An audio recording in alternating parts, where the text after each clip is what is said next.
Yes, people, what is happening? Welcome to the channel. So this video, I've been excited about doing this video. I've been wanting to do it for a while, and it's going to be a day in the life of a type 1. It's going to be a day in the life of a type 1, but also a day in my personal life as well, right? Now, I will say everything in this video is what I found that works for me. Personally, I spend like weeks and months with clients developing what works for them, but nonetheless, I think you're going to get a lot from it.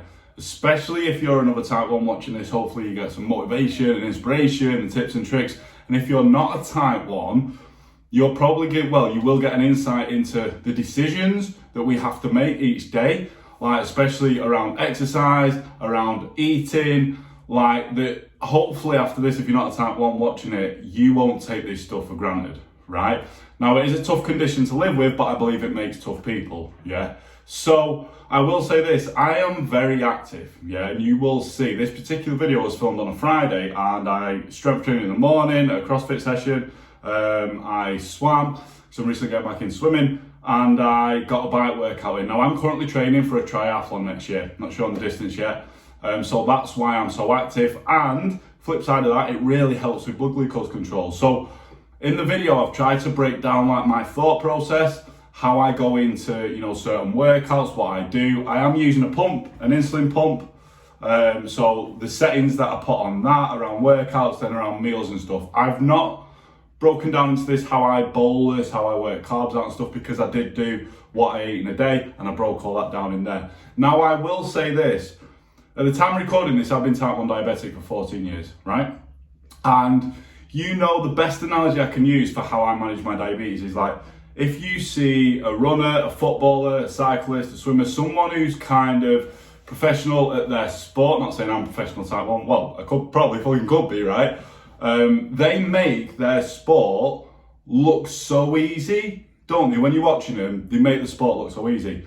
And you're probably going to watch through this video and you might think, oh, it's not too bad and stuff. That's because of the tests that I've run in the past, the work that I've put in, the hard work that I've put in over months and years to get to this point now where these decisions that I make are kind of like habits, which I speak about in the video, and autonomous, yeah? But nonetheless, it still takes brain power to figure out like how to make adjustments, carb counting, all that sort of stuff. So I just wanted to say that I've got to this point now, and this is where I work all my clients to on my program, where habits kind of seem effortless, the thought process seems effortless, but that's come from years of putting the hard work in. So if you are a type 1 or you're not a type 1 watching this, you might seem, oh, that's not too bad, but there's still a lot going up in here, right? And there's a lot of like testing and trying different things that I've run over the years. Now, I think I've pretty much covered everything in this and finished chatting. Without further ado, we'll get into the video, but first, if you're watching this on YouTube, make sure you subscribe to my channel and hit the thumbs up on this video if you enjoy it, because it really does help the YouTube algorithm. So, right, team, let's get into the video. Yes, team, right, so I usually wake up anywhere between 6 a.m. and 8 a.m. It just depends on what time I'm training and if I'm training in that day. So, currently woke up and it is 7 a.m. or 6:59, and I always test my blood glucose. So I use a Libra 1 and a Mile. Currently at 3.7, but I don't feel low. So I'm not going to give a bolus of insulin because I've also got an underactive thyroid. So what I also do as soon as I get up is take some of these. So, little bedside cabinet.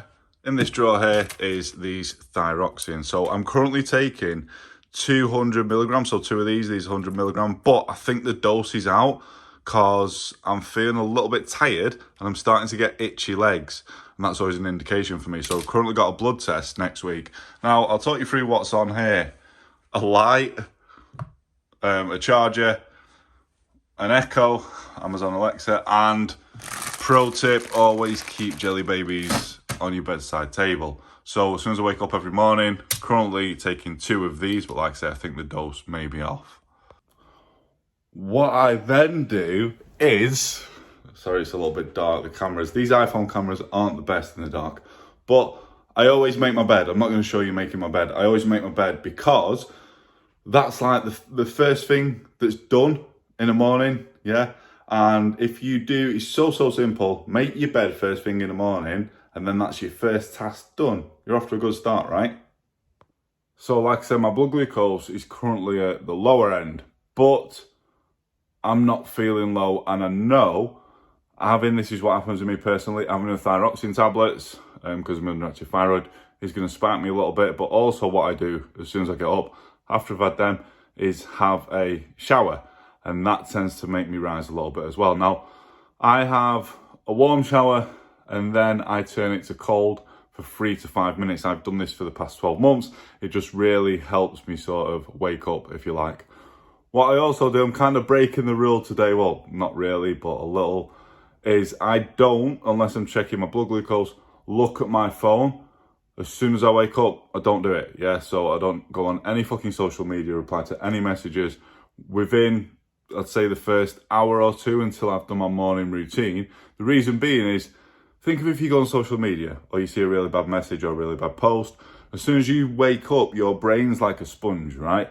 So if you're taking in all this sort of negative information or shit there's a chance that you don't like, you're going to put yourself in a bad frame of mind for the day ahead. So right now we are going to jump in the shower and then whack it to cold. So let's say that I wasn't on the low end. I look tired as fuck. Hey, this video is going to be authentic as fuck, right? Because I have genuinely just woke up. So let's say I wasn't on the low end with my blood glucose. Let's say I was mid-end or high-end and I woke up, because that happens sometimes, right? Not very often for me, but it does happen sometimes. Let's say that was the case. What I would do then is do a correction if I was on the higher end, or if I was in mid sort of range. I will probably do a very small bolus, for me 1 to 2 units, because that's then when I have my coffee and when I have my thyroxine, and that is gonna like keep me in range, because coffee, and I have quite a lot of milk in it, does spike me in the morning as well. So yeah, like I say, I'm on the lower end this morning, so I'm not gonna bother having that small bolus until I've done my morning routine.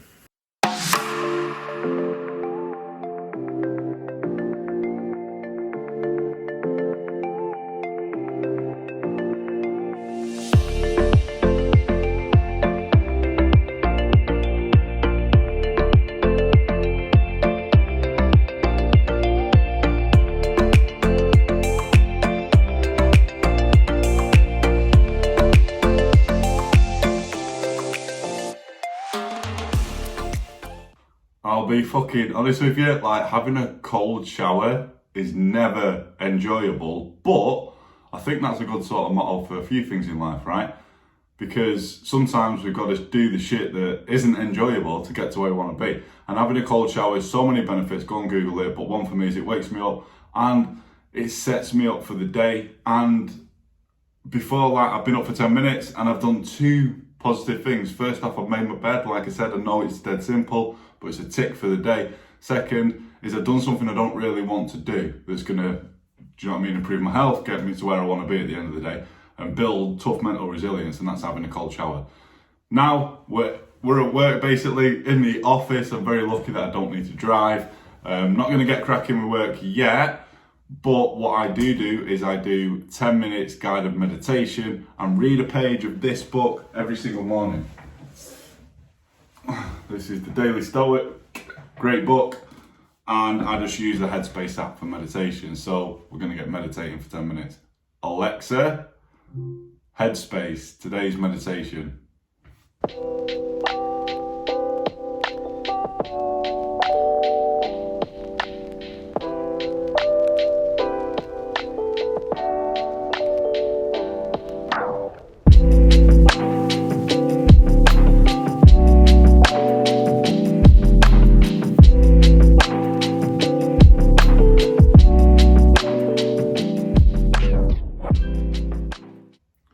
So that is my morning routine done. Basically, cold shower, 10 minutes guided meditation, a page of the Daily Stoic. You see me writing down there, I'm writing 3 things I'm grateful for every single morning. Gratitude's a huge thing, right? And it's all about, you know, keeping healthy mentally as well as like physically as well. So, and then I do a daily to-do list, Then what we're going to do now is one of the most important things. We're going to go downstairs and we're going to make a coffee. In terms of my bloods, they're now 4.1. I've got no bolus of insulin on board, just my basal rate, right? And I've done that because I know when I wake up in the morning, like a lot of you guys will probably experience this as well, we get what's called foot to floor. So we wake up, we stand up, our hormones start racing to sort of wake us up and get us kickstart for the day. What this does is it causes a rise in certain hormones, liver releases glucose, and that goes into our bloodstream, yeah? And that can cause a little bit of a spike. Now, I woke up on the lower end, so I wanted that to happen. I knew it was gonna happen. But now I'm gonna stick just a couple of units of insulin in because I am gonna have a coffee, which is caffeine, and that does tend to spike me. Now, it is 7:45. I am training at 9:30. So today, quite an active day today. Yeah, so I'm training at 9:30, looks like a really good workout, but I'm taking all this sort of stuff into account in my head when I'm looking at my blood glucose and working out how much I'm gonna bolus for, yeah? So there is a lot of decisions that have already been made, like mentally for me, and it'll be for you if you're a type 1 as well, within the first, looking at my watch, 45 minutes of waking up.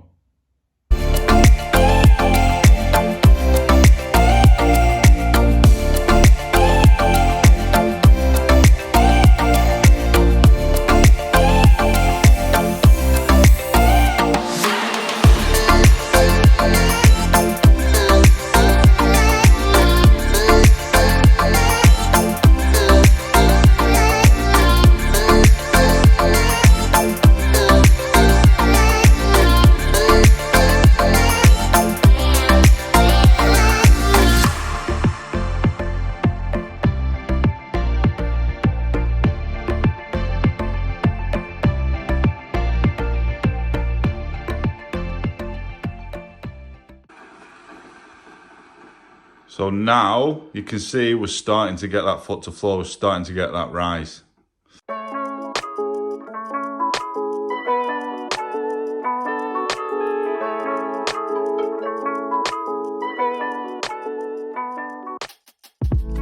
So now, back in the office, now we have coffee, first one of the day. I'm probably gonna have like 2 coffees before I go and get my first workout in.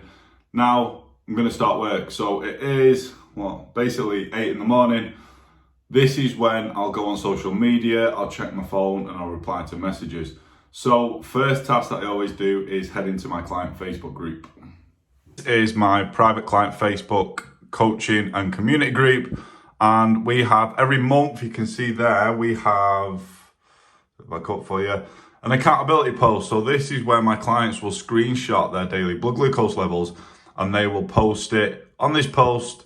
And myself and Fred, Fred's amazing, lady who coaches with me in the group, we'll go through and kind of see how the levels have been and give them any pointers in coaching, as well as loads of other shit that my clients get to help them improve their blood glucose, become the best version of themselves, live the healthiest life possible when they sign up to my program. So first task of the day, first bit of work is going through these and seeing how my clients are getting on. I suppose I best actually explain to you guys what I do, for those of you who don't know. So I'm an online coach for other type 1 diabetics. Basically, I help them improve their glucose levels, achieve any health and fitness goal, live a long and healthy life and become the best version of themselves. And that all starts with having great glucose control as type 1s, right? So the way that I got into this is I'm now currently at the time recording this 35. When I was 22, I became a fitness instructor. Then I went on to becoming a personal trainer, working in person, and then kind of doing body transformations. And then about 4 years ago now, I was like, you know what, I'm just solely going to coach type 1s. I get much more of a buzz off a type 1 diabetic coming to me saying, hey, look at my blood glucose levels, you've changed my life, everything's great in my life now, it's really changed me as a person, in opposed to someone coming to me saying, I've lost some weight or gained some muscle. Do you know what I mean? Because I think, excuse me, I'm a type 1, I can connect on a much deeper level. So that is basically what I do, and I've built programs around that. And so far this year alone, I've helped 32 type 1 diabetics, what our program has, achieve a HbA1c of 6.5% and below. Over the past 3 or 4 years, it's obviously been like much more than that. So that's basically what I do full time as a job. I'm very blessed, very privileged to be able to do that and have the skills and the knowledge to do that as well. Yeah, and I absolutely fucking love it. Right, so we're currently just about to head out for my first workout of the day, which is a CrossFit class. Today is like clean and jerk and a partner workout with a load of burpees. So I use these sessions, normally do 3 or 4 a week, as like my strength and conditioning. Bloods are currently on, my levels is 5.3. So I'll keep a close eye on that. I've got like some active insulin on board. It's within that 2 to 3 hour mark, so it's probably working its hardest. So I'll have jelly babies on hand just in case I do drop. So excited for this workout, to be honest. It's going to be a good one.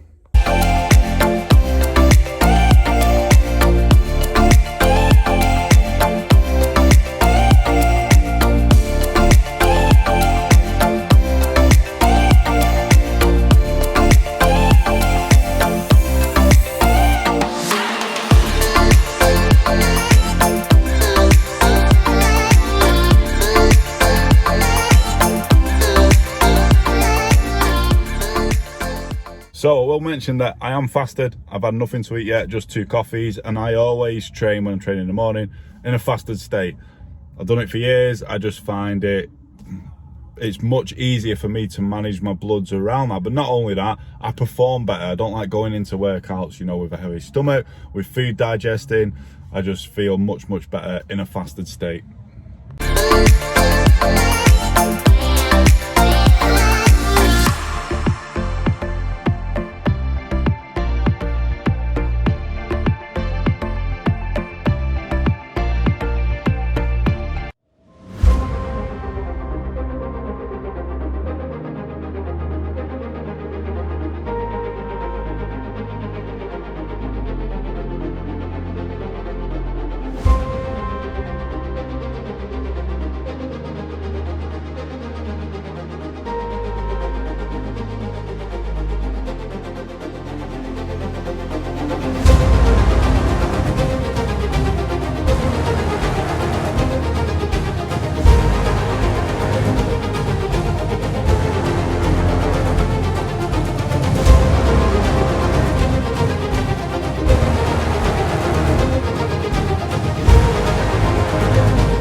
Right team, just got back from the gym from that workout, really enjoyed that. It was a clean and jerk triple, so a clean, a jerk, clean, a jerk, clean and jerk triple is free. Went up to 100 kilogram, which you see, which felt really good, and then the conditioning part was in pairs, 4 minute AMRAP, not 7, sorry, like I said earlier, of max burpees over the bar. We got 84, so we was happy with that. Not the best, but we put the work in. So in terms of levels, I'd say halfway through the workout, I was like 5.3, started to see a diagonal arrow down, so we have 3 jelly babies, and then that kept me absolutely fine. The burpees, we pushed it a little bit, the intensity, so now, after the workout, I've just got back, I'm 7.3 with a diagonal arrow up. Now at 9:30, so at the start of that workout, what I did is I did a 10% decrease in my basal rate, reason being, I'm going for a swim today, and I've not swam for fucking months. Now, little tip for you guys. Last night, I was like, right, I cycle, I run, train and stuff. Swimming's a weakness. I need to get back in the pool because I've not done it for about 5 months. And I'm one of these people, as soon as I get an idea in my head, I'll do it as soon as I can. So I went online, booked in at the local swimming pool today to get that swim done. The reason being is, if not, you'll procrastinate, you'll put it, if I was like to go for a swim next week, I probably wouldn't have done it. So I was like, right, tomorrow, get it booked, get in the pool again. So the goal of this is to just get used to being in the water again. I may go for 1,000 meters. I'm not very good at front crawl, so I may mix it up. I think it's a 25 meter pool. So maybe like breaststroke, front crawl. But the goal is just to start swimming again. So next up, session number 2 is going to be swimming. Now I've not eaten, yet. So I'm gonna have a coffee before I go on the swim. So that's 3 coffees so far. And then after the swim, I will eat and I'll do a little bit more work. So first time in a pool in months, let's fucking go. So just got to the pool, had to park. Couldn't park near the pool because it's pay and display, but they only take cash. Who fucking carries cash around? I know that I don't nowadays, but we are there, we are at the pool for the first swim. and this is in a beautiful place in Buxton. Check this out.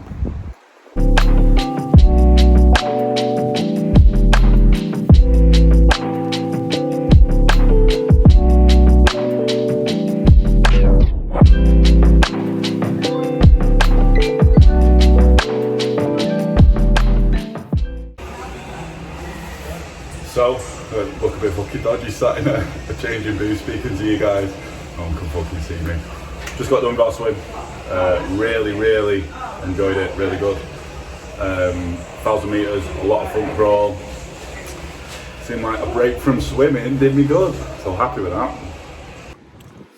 So team, we're just done with our swim. Hopefully you can hear me, it's a little bit windy here. And I'm really happy. That actually, I'm going to go as far as saying that was probably one of the best swims I've ever had. Did 1,000 metres, about 40 minutes. Started with breaststroke one, it was 25 metre pool, so one length. And then the rest, up until the last 150 metres when I cooled down, was front crawl. Tried to do like 250 metres, around 8 or 9 minutes worth of work, with a 2-minute rest in between each of them, just get used to the water again. But I'm really happy with how that went. In terms of bloods, went in the pool at about 9 moles. And now I've just had notification saying I'm 7.2 with an arrow down, so I was right to make that basal adjustment right. I'm not 10% off. And this is, you'll know, as a type 1, especially if you're using a pump and that, but even if you're not, it's these little decisions that we make that make all the difference.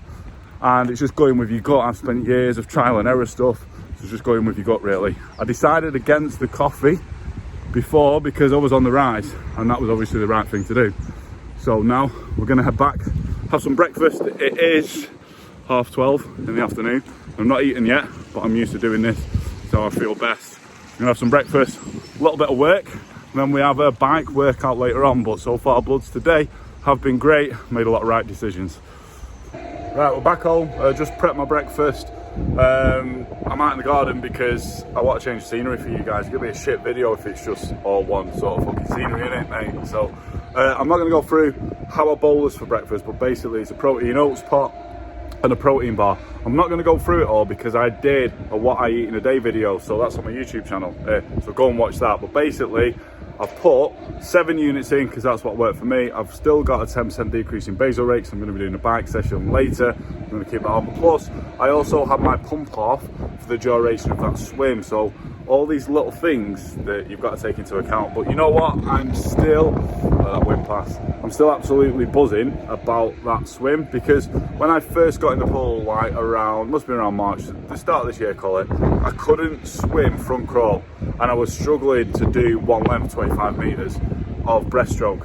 And then I built up, I finally started to be able to do a bit of front crawl for 25 metres, but I was taking in too much air, I was getting wind, I was burping, it was just shocking. And then today was really good, even though I've had a break off for months. So it just goes to show you've just got to keep consistent with stuff. And it's the same with your diabetes management as well. Do you know what I mean? You just got to keep consistent with it.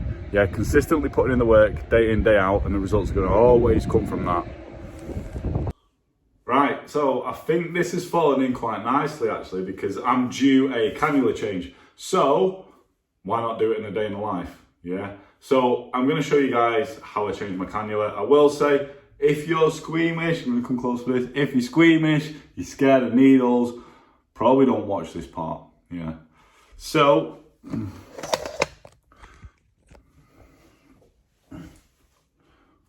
we're going to whip the old one out.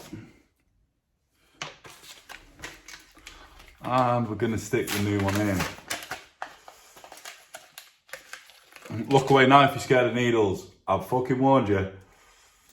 Quite a large needle on this. I use the AccuCheck Aviva Combo Pump. If you can see, quite a large needle. But we're type 1s, right? Can't be fucking scared of needles, really. Well, you can, but it's going to be a struggle, right? So, quite simple for me. All I do, grab a bit of skin. We pop it in. Take the needle out. It's quite a big needle. And we reconnect ourselves. That's it.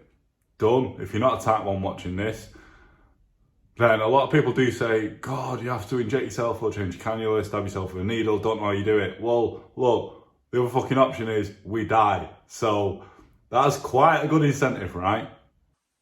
Right, so we're starting to drop low, yeah? Because, well, I'll explain that in a minute. I've just had a banana, so we're starting to drop low. Because I have really tight control, I'm starting to feel a little bit low now, and I'm like 3.1, yeah.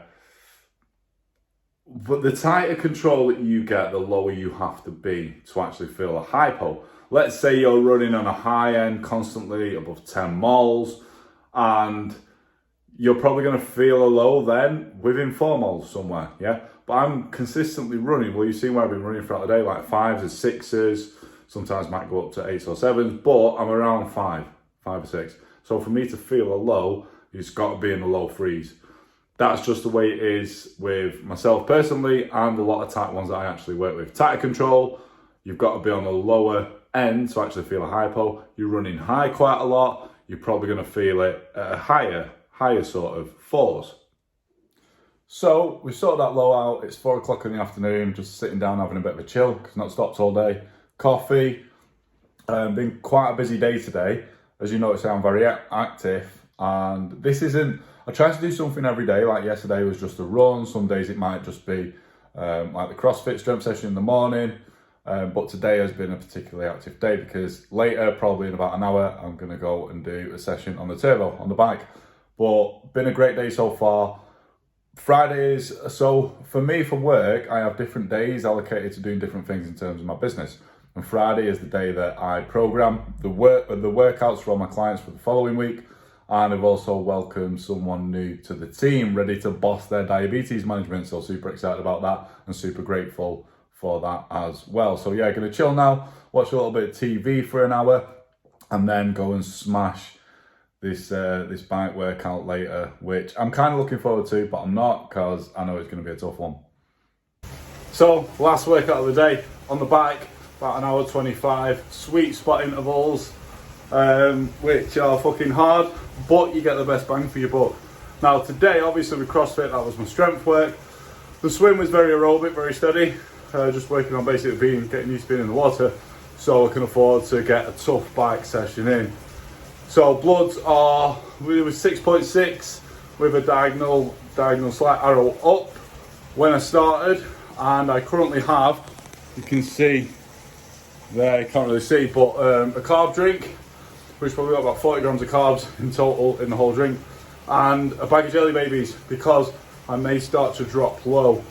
So just covering myself there, but yeah, we'll see how we get on.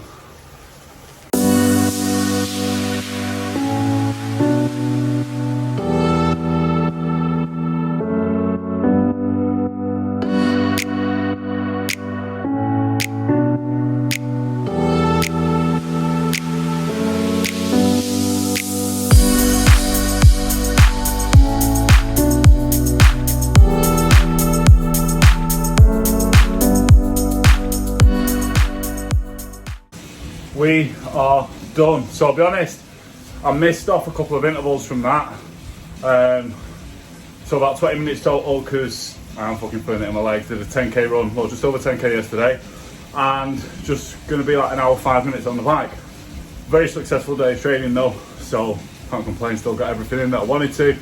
And bloods went up to 9, and then I started to sip my carb drink because I knew that they start to drop. And now the 5 moles with an arrow straight down. So just finished off my carb drink. You see, these decisions are happening. I speak to my clients a lot about this, and it becomes automatic. It's like a habit in your head when you've done it over and over and over again. This is where I get on my clients to through my program, because you've got to go where you've got feeling, but you can't get to that point if you don't put the work in up front. So very successful day of training. Time to eat and chill now. Just want to show you guys something. You can see there, I'm on the rise now. I'm starting to spike up, right? So this is something that can happen after pretty intense exercise. So like on the bike then, I had that arrow down towards the end, and then I stop, even though I did a good cool down, warm down, I stop, and then blood glucose starts to rise, because that my liver's now still pushing out glucose thinking that he needs energy, it doesn't realise that I've stopped cycling. I don't need the fucking glucose anymore. And this could happen. I have put like some units of insulin in, but this could keep on for maybe the next 20 minutes. And then obviously I'm going to eat, but we'll start to see that sort of drop down. So just wanted to make you guys aware of that, because a lot of other type 1s say that to me. After exercise or intense exercise, I start to spike up really high. Now the way that I stop that is obviously I've bolus now, and I'm going to wait until I level out and start to come down before I eat. Another good tip that I use as well and get all my clients to do is I don't eat when I'm at the higher end of my range. I'll do my pre-bolus, I'll wait until I'm at the lower end of my range, and then I eat. And what this does, I mentioned this in what I eat in a day as a type 1, it increases that time in range, right? Because we know naturally, especially if we're eating carbs and protein and stuff, we're going to get a spike, right? So if you're eating at the higher end of your range, getting a spike and coming back down, you're going out of range, coming back down. Whereas if you're waiting to the lower end of your range, get a spike, probably going to stay in that target range. So little pro tip there for you guys. Right, so you see there, 6.1, that arrow, it doesn't do this on the watch sometimes, but it's a straight arrow down. So we are now eating to catch that low. So you probably noticed that managing this condition is a skill, right? It's a skill, it's always in our minds, but there's one good thing about skills, team, and that's it can be learned, taught, and developed over time, right? Like I keep saying, if you put in the work in, you get to that level where your decisions are just automatic. It's a skill managing this condition. Right, team, I think that just about sums it up. Just about to get into bed, not with a hoodie on, obviously. So my last meal was quite high in fat, quite high in protein, with steak and potatoes, and it is currently, what we're on, around 10 in the evening here. And because I've been so active today, I don't usually do this much in a day. It might just be one workout or a couple. Today's been pretty much free.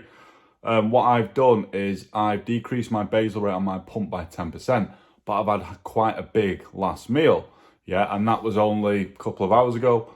So this is where, before you go to bed as a type 1, these sort of decisions that you need to make, right? So I will say, first of all, I've got jelly babies all the time there, and since living by myself, this has become a bit more, because I just live here on my own, has become something I think about a bit more, like going to bed. And this is my thought process I'm going to talk you through now. Because I've been so active, I've decreased my basal by 10%. But I'm currently going through a bit of a transitional period where I'm having a few lows throughout the day because I'm being so much more active and increased my training volume and stuff, right? So I'm having to tweak my basal, yeah? But I've just had quite a large meal, like I said, high fat, high protein. That's going to be, that was a couple of hours ago, guaranteed within the next 2 or 3 hours, it's still going to be being digested and released. So what that's probably going to do is try to spike my glucose levels up. And I've got a decrease in basal rate. Stay with me now, I know it gets pretty complicated. But like I say, I'm going through a transitional period where I think my basal rate, even overnight and throughout the day, is a little bit too much, even with that decrease. So I'm hoping that the meal is going to push that up, is going to keep me stable overnight, and I'm going to wake up in range.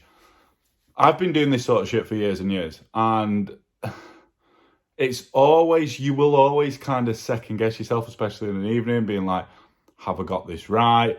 Am I going to wake up low throughout the middle of the night, or am I going to wake up high in the morning? Like, even after all these years, there's still that doubts in my mind, yeah? And this is where just having some confidence, do you know what I mean? Just having confidence in managing, do you know what I mean? Managing your diabetes. And I've got strong hypo awareness. I'm very lucky. I know some type 1s don't. And if I have a low, I always wake up.